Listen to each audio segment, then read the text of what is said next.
Good evening. Carbon பிரதிரூபங்கள் காரியம் வைரம் ரெண்டின்றையும் கட்டமைப்புகளையும் அவற்றின் பயன்பாடுகள் சம்பந்தமாகவும் குறிப்பிட்டிருந்தாங்க. அடுத்தது அரியங்கம் போட்டுக்கொள்ளுங்க. ஃபுல்லரின்ஸ் ஃபுல்லரின்ஸ்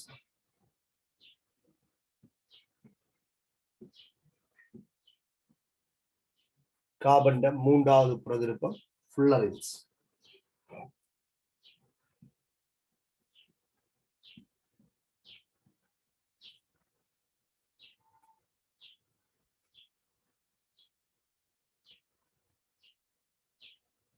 இது காரியத்தின் கட்டமைப்பு சொன்னாங்க.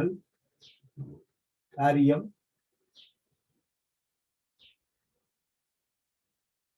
படைச்சாலகத்துக்குரியது.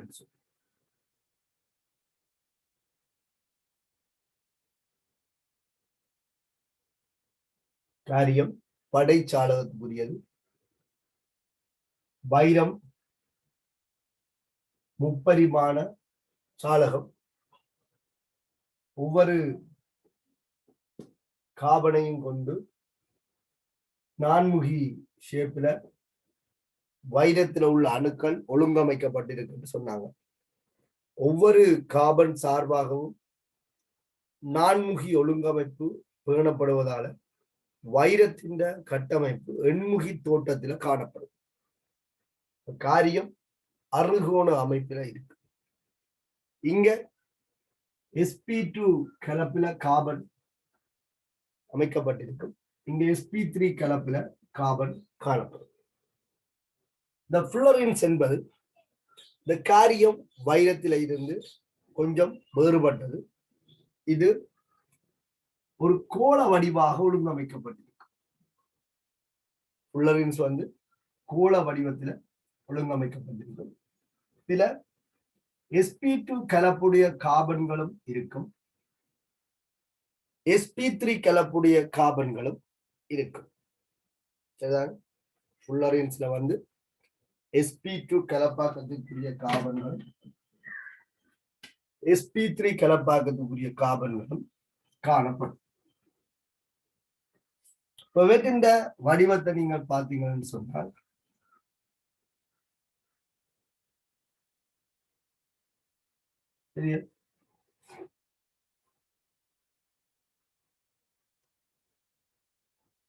இந்த மாதிரி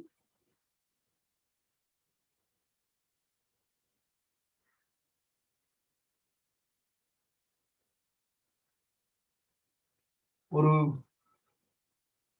ஃபுட்பாலின் ஒழுங்கமைப்புல இதுல அணுக்கள் காணப்படும். ஒரு ஃபுட்பாலின் ஒழுங்கமைப்புல இந்த அணுக்கள் காணப்படும்.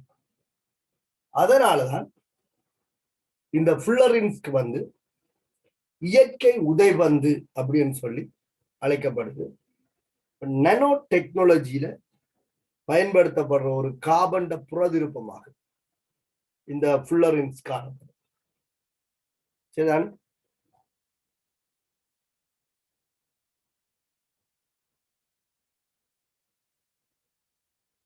சரிதான். அப்ப கவனித்துக் கொள்ளுங்க. ஃபுல்லரின்ஸ் கோள வடிவமான ஓரின அணுச்சாலகத்திற்குரிய புறதிருப்பம். சரியா? ஓரின அணுச்சாலகத்திற்குரிய புறதிருப்பம்.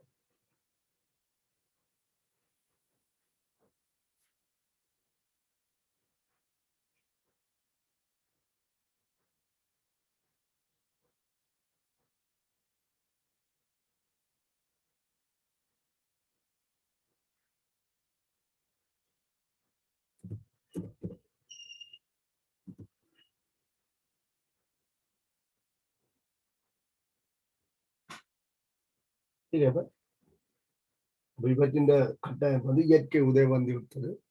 இந்த படத்தை ஒருக்கா போட்டுக் கொள்ளுங்க. ஃபுல்லரின்ஸ் கிளியர் இல்லாட்டால்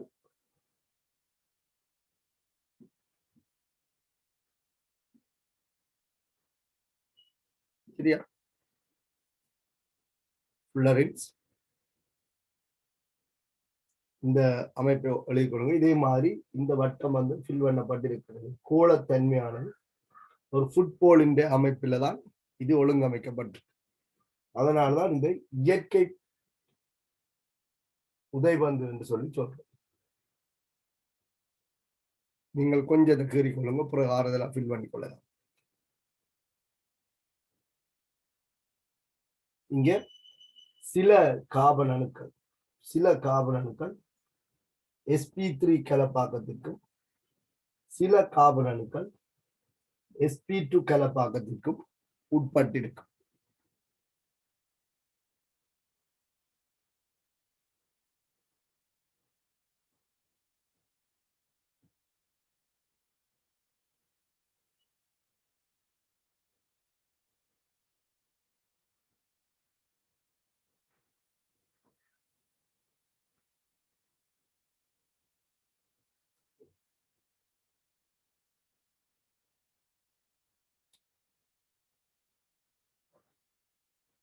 படத்துக்கு எழுதிக் கொள்ளுங்க.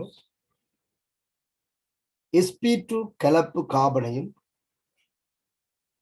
sp2 கலப்பு கார்பனையும் sp3 கலப்பு கார்பனையும் கொண்ட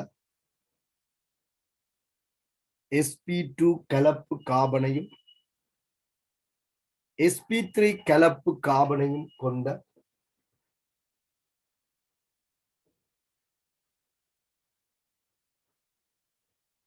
கோள வடிவமுடைய அமைப்பாகும். கோள வடிவமுடைய அமைப்பாகும். கோள வடிவம் உடைய அமைப்பாகும்.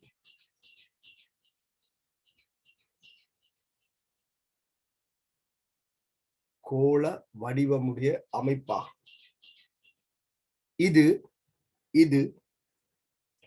உதைபந்தின் அமைப்பை ஒத்தது. இது உதைபந்தின் அமைப்பை ஒத்தது. இது உதைபந்தின் அமைப்பை ஒத்தது. இதனால் இயற்கை உதைபந்து எனவும் அழைக்கப்படும். இதனால் இயற்கை உதைபந்து எனவும் அழைக்கப்படும். இயற்கை உதைபந்து எனவும் அழைக்கப்படும்.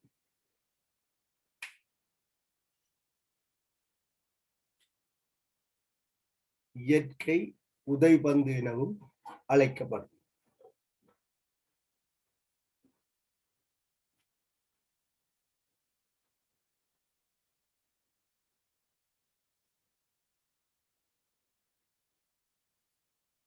இதை பற்றி எங்களுக்கு பெருசா தேவையில்லை. ஆனால் இப்படி ஒரு புறதிருப்பம் இருக்குன்னு தெரிஞ்சிருக்க வேணும். கார்பனுக்கு பிரதானமாக 3 புறதிருப்பங்கள். ஒன்று கேரியம், வைரம், ஃபுல்லரன்ஸ். 3 மட்டும்தான் கார்பனுக்குரிய புறதிருப்பம் இல்லை. இது தவிர பல புறதிருப்பங்கள் இருக்கு. பிரதானமாக 3 கருதப்படுது. அதுல நாங்கள் இன்னும் கூடுதலாக கதைக்கிறது கேரியத்தையும் வைரத்தையும். ஃபுல்லரின்ஸ் வந்து நானோ டெக்னாலஜியில கார்பன் பக்கி பந்து அந்த மாதிரியான சொற்பதங்களோடு நீங்கள் சில கேள்விப்பட்டிருப்பீங்க. அதுதான் இந்த ஃபுல்லரின்ஸ். C60 என்று சொல்றது இயற்கை உதவன் என்று இதை சொல்லிக் கொள்ளுங்க. சரிதான். அடுத்த தலையங்கம் போட்டுக்கொள்ளுங்க. கேரியம், வைரம் என்பவற்றுக்கு இடையிலான ஒப்பீடு. கேரியம், வைரம் என்பவற்றுக்கு இடையிலான ஒப்பீடு.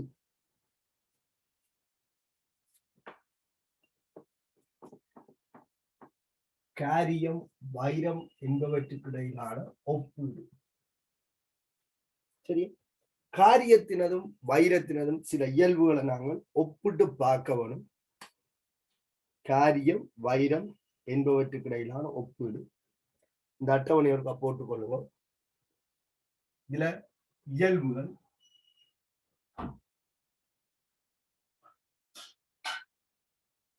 இந்த குளத்துல இயல்புகள்,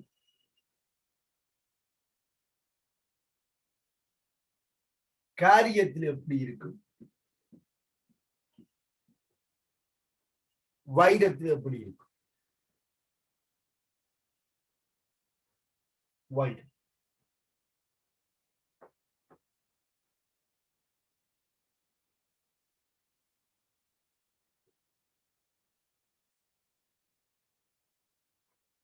சரியா?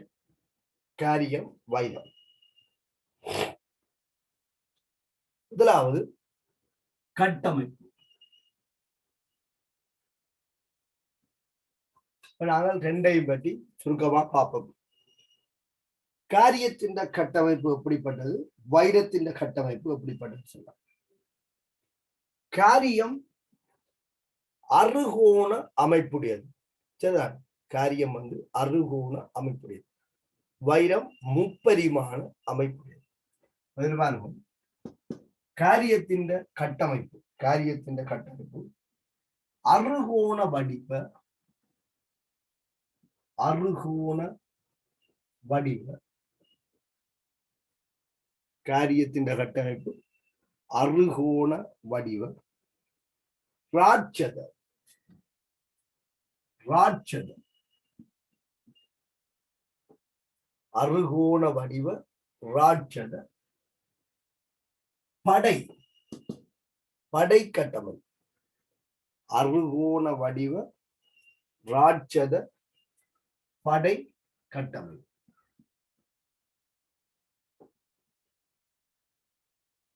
இதுதான் காரியத்தின் கட்டமைப்பு. இது என்ன வகையான சாலகம்? ஓரின அணுச்சாலகத்துக்கு ஒரு உதாரணம். காரியம், வைரம், ஃபுல்லரின்ஸ் எல்லாம் ஓரின அணுச்சாலகங்களுக்கு உதாரணம். முதலாவது இயல்பு கட்டமைப்பை பார்க்கலாம். காரியம் அறுகோண வடிவ ராட்சத படை கட்டமைப்பு. இங்க படை இல்லை, இது ராட்சத, ராட்சத முப்பரிமாண கட்டமைப்பு. ராட்சத முப்பரிமாண கட்டமைப்பு. ராட்சத முப்பரிமாண கட்டமைப்பு.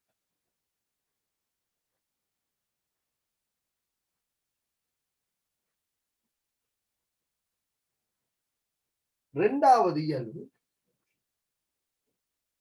கலப்பாக்கம். கலப்பாக்கம்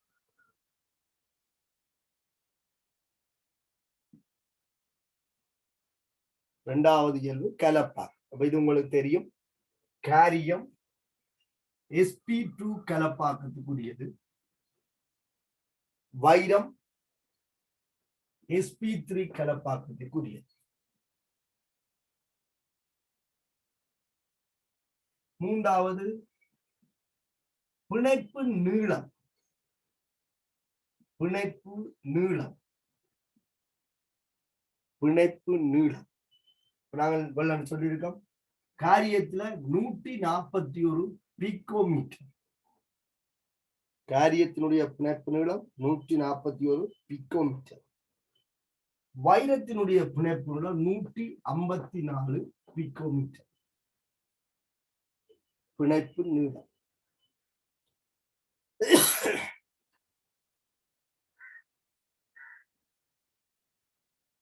நாலாவது உருகுநிலை. உருகுநிலை காரியம் 4100 பாகை சி. 4100 பாகை சி. வைரம் அண்ணளவாக 3700 பாகை சி.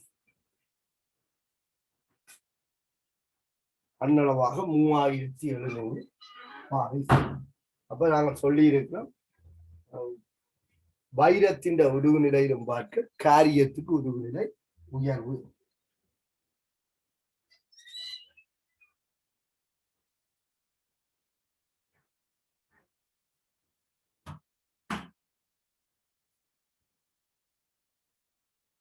உருகுநிலை வந்து காரியத்துக்கு 4100 பாகைக்கு, வைரத்துக்கு அண்ணளவாக 3700. இப்ப காரியம் வந்து வைரத்திலும் உருகுநிலை கூடியது. அடுத்தது மின் கடத்து திறன். மின் கடத்து திறன். மின் கடத்து திறன். உங்களுக்கு தெரியும், காரியம் மின்னை கடத்தும், வைரம் மின்னை கடத்தும். மின் கடத்து திறன் காரியம் மின்னை கடத்தும். கடத்து திறன் உண்டு, இங்க இல்லை.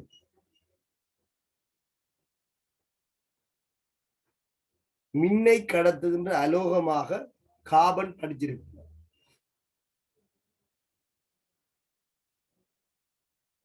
மின் கடத்து திறன் காரியத்துக்கு உண்டு, வைரத்துக்கு இல்லை. அடர்த்தி. அடர்த்தி அடுத்த இயல்பு அடர்த்தி. காரியம் அடர்த்தி குறைஞ்சது 2220 கிலோகிராம் மீட்டர் -3. Kilogram metre -3. வைரத்தோடு ஒப்பிடைக்குள்ளதான் காரியம் அடர்த்தி குறைஞ்சது. வைரத்தினுடைய அடர்த்தி 3510 கிலோகிராம் மீட்டர் -3. வைரத்தினுடைய அடர்த்தி 3510 கிலோகிராம் மீட்டர் -3. அடுத்தது கடின சுட்டி. நாங்கள் வைரம் மிகவும் வைரமானது என்று சொன்னார்கள், அதை நாங்கள் கடின சுட்டி என்று சொல்லலாம். கடின சுட்டி. கடின சுட்டி அதாவது கடினத்தன்மை அளவிடுகின்ற அலகு MOH. அப்ப கடின சுட்டி ஒரு MOH. கடின சுட்டி அளவுறதுக்கு பயன்படுத்தப்படுற அலகுதான் MOH. இது ஒரு MOH. வைரத்திற்கு 10 MOH. வைரத்தினுடைய கடின சுட்டி 10 MOH.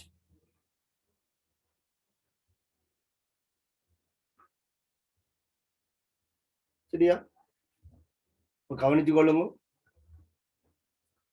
காரியம் வைரத்தின் இயல்புகளை ஒப்பிடுகிறோம்.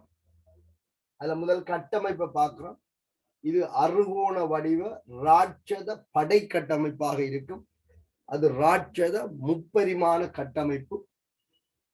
கலப்பாக்கம் உங்களுக்கு பரிச்சயமானது. காரியத்தில் sp2, வைரத்தில் sp3. பிணைப்பு நீளமும் ஏற்கனவே சொல்லி இருக்கிறோம்.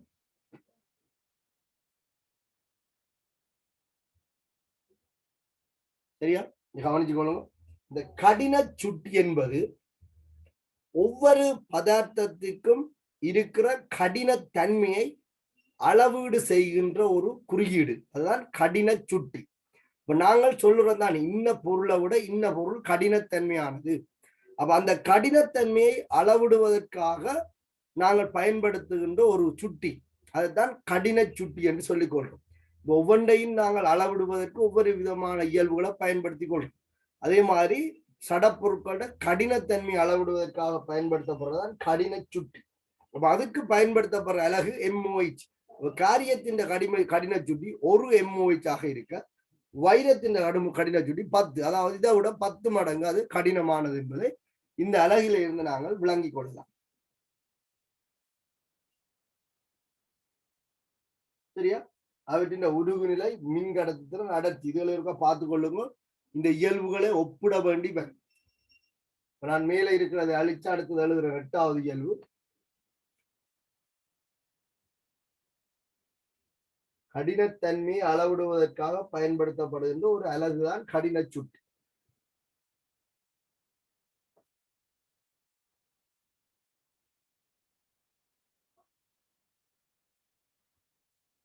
சரி, 8வது இயல்பு.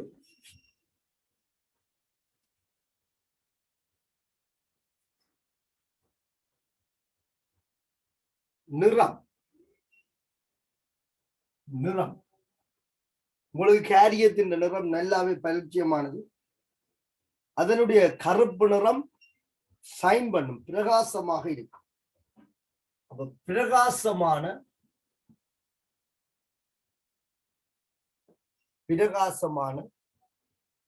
கருப்பு நிறம். காரியம் வந்து பிரகாசமான கருப்பு நிறம். வைரம் நிறமற்றது.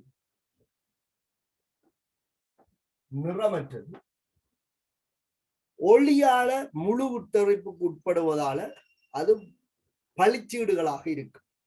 வெள்ளை பளிச்சீடுகளை தோற்றுவித்துக் கொண்டிருக்கும். ஒளியின் முழு உத்தரிப்பால அந்த பளிச்சீடு அவதானிக்கப்படும்.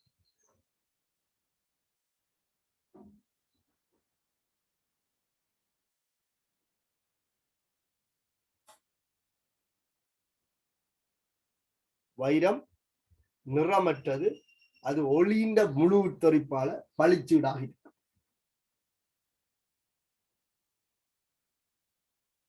ஒன்பது, தாக்குத்திறன்.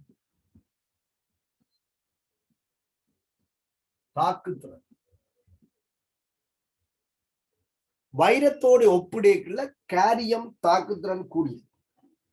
அதற்காண்டி காரியம் பெரிய தாக்குத்திறனுடையது இல்ல. வைரத்தோடு ஒப்பிடைக்குள்ள காரியம் தாக்குத்திறனுடையது. தாக்குத்திறன் வைரத்தோடு ஒப்பிடைக்குள்ள உயர்வு. தாக்குத்திறன் வைரத்தோடு ஒப்பிடைக்குள்ள உயர்வு. காரியத்தோடு ஒப்பிடைக்க வைரம் தாக்குத்திறன் குறைவு. ரெண்டுமே தாக்குத்திறன் குறைஞ்சவைதான். மற்றவையோடு ஒப்பிடும் போது காரியமும் வைரமும் தாக்குத்திறன் குறைஞ்சது. சடத்துவ தன்மை கூட. வைரத்தோட காரியத்தை ஒப்பிட்டால் இதற்கு தாக்குத்திறன் கூடவாகவும் வைரத்துக்கு குறைவாகவும் இருக்கு. அடுத்த பயன்பாடு.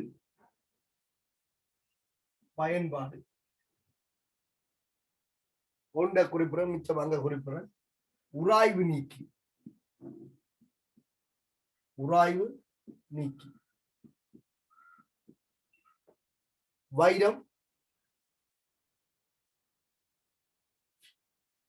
வைரம் ஆபரணத்தை அறிவு.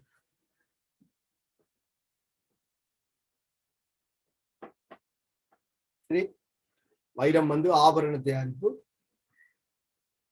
காரியம் உராய்வு நீக்கி. இது தவிர நிறைய பயன்கள் இருக்கு. அதெல்லாம் முதல் காட்சி கவனிச்சு கொள்ளுங்க.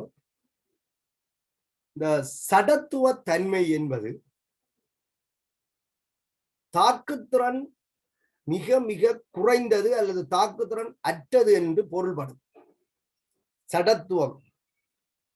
சில வாயுக்களை நாங்கள் சடத்துவ வாயுக்கள் சொல்லியிருக்கோம். ஏன் சடத்துவ வாயுக்கள் சொல்லியிருக்கோம்? ஹீலியம், நியோன், ஆர்கன் சடத்துவ வாயுக்கள். ஏன் சடத்துவ வாயுக்கள் சொன்னோம்? இந்த வாயுக்களுக்கு ஏனைய வாயுக்களோட தாக்குத்திறன் இல்லை. அந்த வாயுக்களை கொண்ட கூட்டத்தை சடத்துவ கூட்டம் என்று சொன்னோம். ஏன்? தாக்குத்திறன் அற்ற வாயுக்களை அந்த கூட்டம் கொண்டிருக்கிறதா. அதே கூட்டத்துல செனன், ரேடன் போன்ற மூலகங்கள் கண்டுபிடிக்கப்பட்ட பின்னர் செனன் வந்து புளோரின், O2 போன்ற தாக்குத்திறன் கூடிய மூலகங்களோட தாக்கி சேர்வைகளை உருவாக்கு. அப்ப அந்த வாயுக்களை நாங்கள் இப்ப சடத்துவ வாயுக்கள் என்று சொல்வது பிரச்சனைக்குரியதாக மாறிட்டேன்.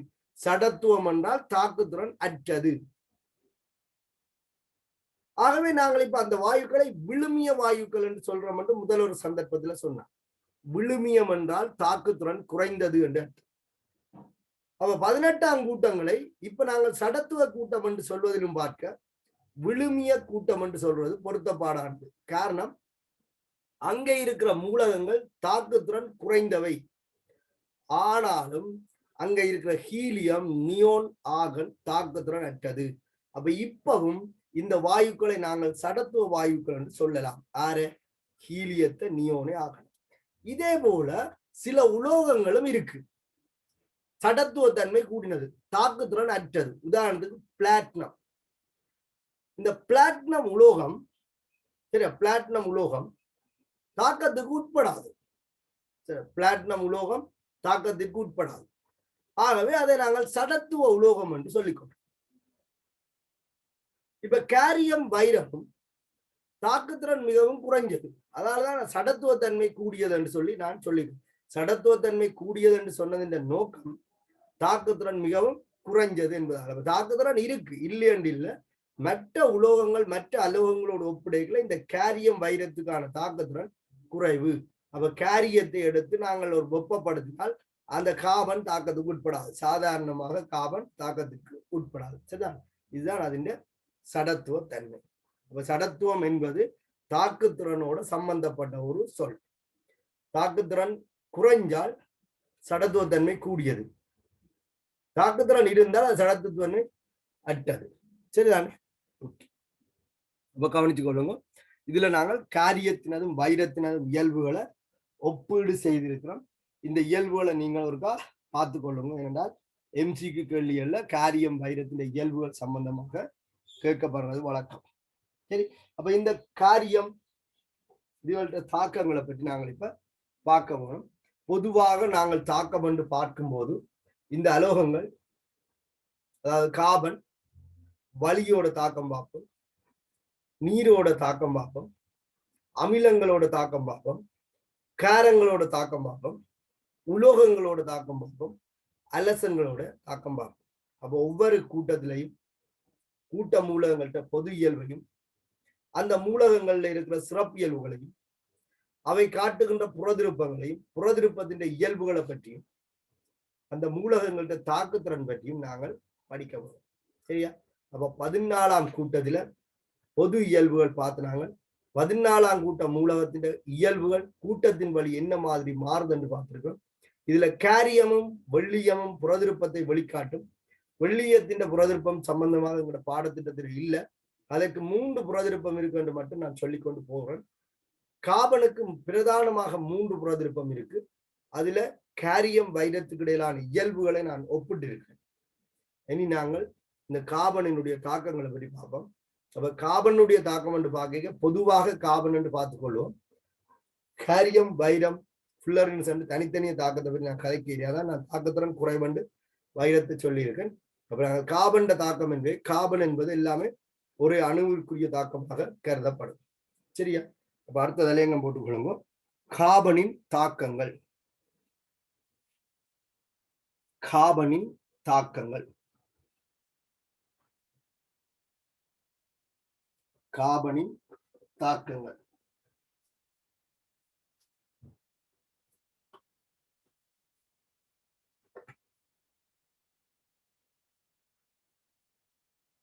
சரி, இப்ப நான் இதை அழிக்கிறேன்.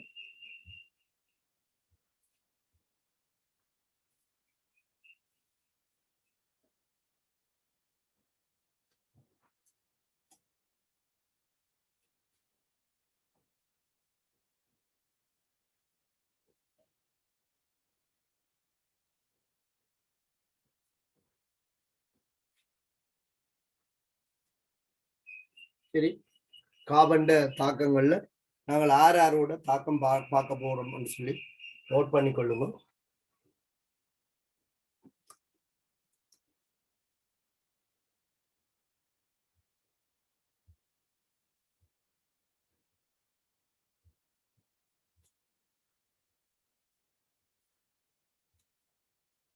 காபனின்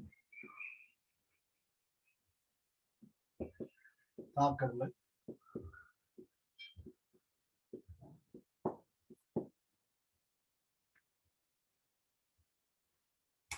காபன் தாக்கங்கள்ல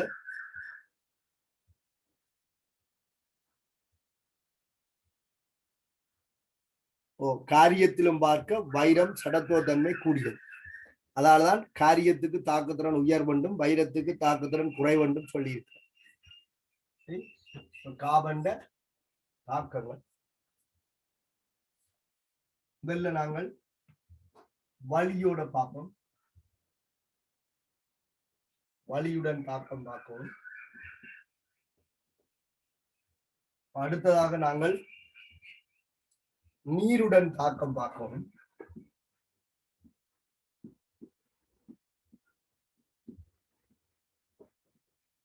அடுத்தது அமிலங்களுடன் தாக்கம் பார்க்கவும்.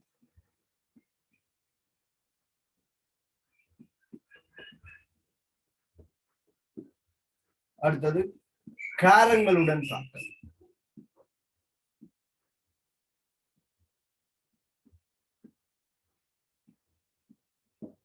சரியா? காரங்களுடன் தாக்கம். அடுத்தது உலோகங்களுடன் தாக்கம்.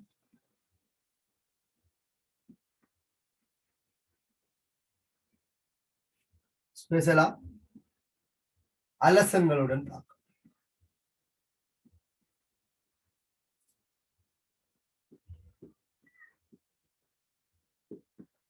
சரி, கார்பனின் தாக்கங்கள் என்று போட்டுட்டு முதல் ஆரோட நாங்கள் தாக்கம் பார்க்க வேணும் என்று சொல்லி எழுதி கொள்வோம்.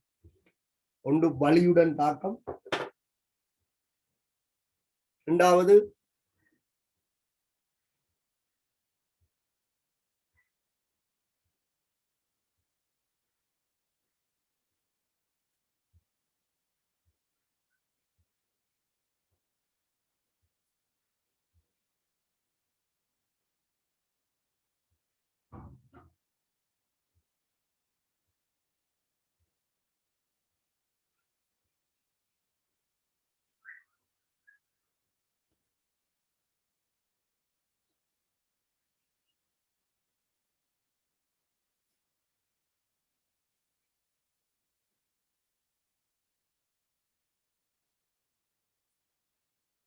வலியுடன் தாக்கம், நீருடன் தாக்கம், அமிலங்களுடன் தாக்கம், காரங்களுடன் தாக்கம், உலோகங்களுடன் தாக்கம், அலசங்களுடன் தாக்கம். அடுத்தது அலேங்கம் போட்டுக்கொள்ளுங்க. வலியுடன் தாக்கம். சரி, அழிக்கிறேன். வலியுடன் தாக்கம்.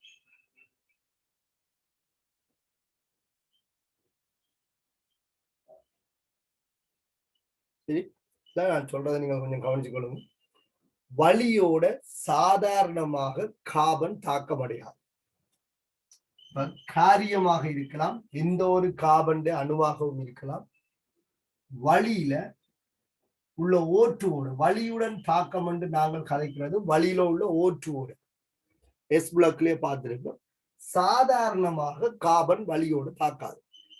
அப்ப கார்பனுக்கும் ஒட்சனுக்கும் இடையில தாக்கம் இருக்கு. எப்ப தாக்கத்துக்கு உட்படும் சொன்னால் உயர் நிபந்தனையில அதிக அளவு சக்தி கொடுக்கப்படும் போது கார்பனும் ஒட்சனும் தாக்கம் அடைஞ்சு கார்பனீர் ஆக்சைடு வாயு விடுவிக்கப்படும். அப்ப சாதாரண நிபந்தனையில கார்பன் வலியோடு தாக்கி கார்பனீர் ஆக்சைடு வாயுவை தராது. உயர் நிபந்தனையில அதை நான் உங்களுக்கு சொன்னேன், எலக்ட்ரிக் ஆர்க் போன்ற, அதாவது மின்வில் போன்ற கூடிய சக்தியை உடைய முதல்ல கார்பனை தொழிற்பட விடும் போது கார்பன் தகனம் அடைஞ்சு கார்பனீர் ஆக்சைடு வாயுவை தரும். மிக உயர்வான சக்தி கொடுக்கப்பட வேணும். காரியம் சடத்துவத்தன்மை கூடியது என்று சொல்லியிருக்கு.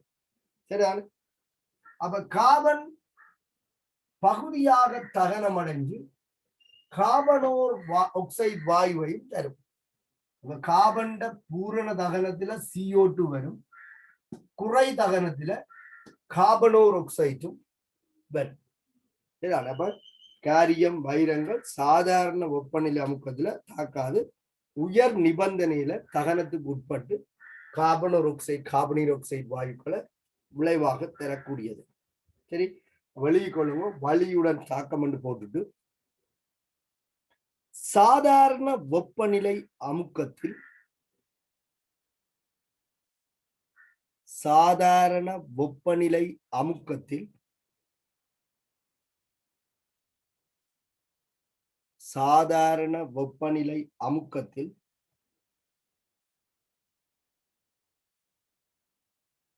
சாதாரண வெப்பநிலை அமுக்கத்தில் கார்பன் சாதாரண வெப்பநிலை அமுக்கத்தில் கார்பன் வலியுடன் தாக்கமற்றது.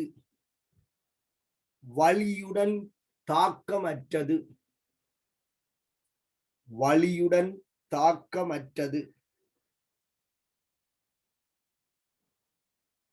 உயர் நிபந்தனையின் கீழ்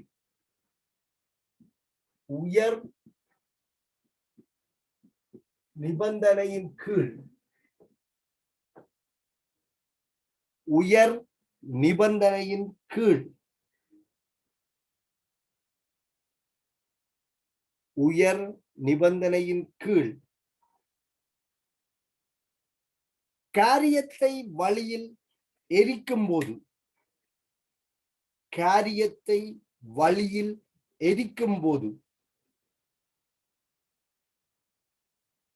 காரியத்தை வழியில் எரிக்கும் போது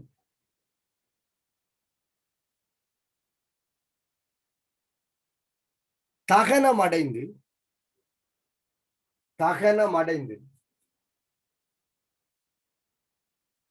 தகனமடைந்து CO2 வாயுவை விளைவாக தரும் CO2 வாயுவை விளைவாக தரும்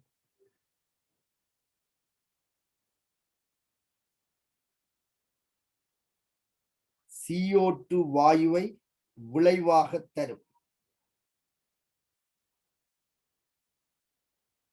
CO2 வாயுவை விளைவாக தரும். அப்ப இதை கவனிச்சு கொள்ளுங்க. பூரண தகனத்துல CO2 வரும், குறை தகனத்துல CO-வும் வரும். அந்த ரெண்டு தாக்கத்தையும் போட்டுக்கொள்ளுங்க.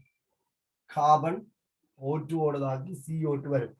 அதனாலதான் நீங்கள் தெர்மோகெமிஸ்ட்ரியில், அதாவது எனர்ஜெட்டிக் என்ற ஒரு பாடத்துல கார்பனுக்கு தகன வெப்ப உள்ளுறு என்று ஒன்று கலைக்கிறீங்க. அது நேரடியாகத்தான் அளவிடப்படுது.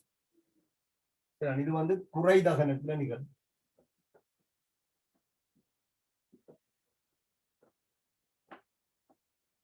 CO குறை தகனத்துல விடுவிக்கப்படும்.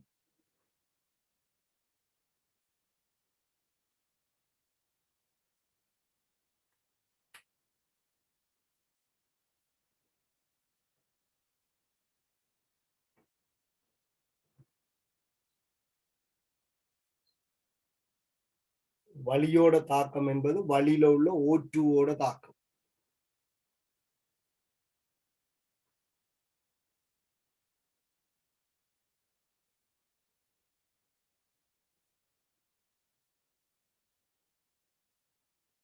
வளியுடன் தாக்கம் என்று நாங்கள் சொல்றது வளியில உள்ள O2 நடக்கிற தாக்கம். O2 நடக்கிற தாக்கங்களை நாங்கள் தகனங்கள் என்று சொல்லி அழைத்துக் கொள்வோம்.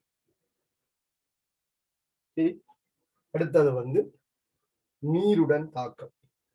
கார்பனுக்கும் நீருக்கும் இடையிலான தாக்கம்.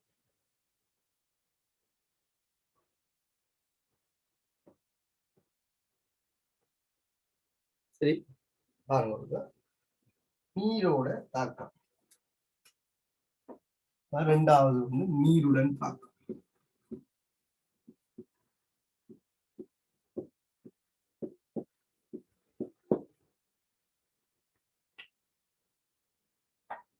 நீருடன் தாக்கம். கவனிங்க. H2O. இந்த நீரோட தாக்கம்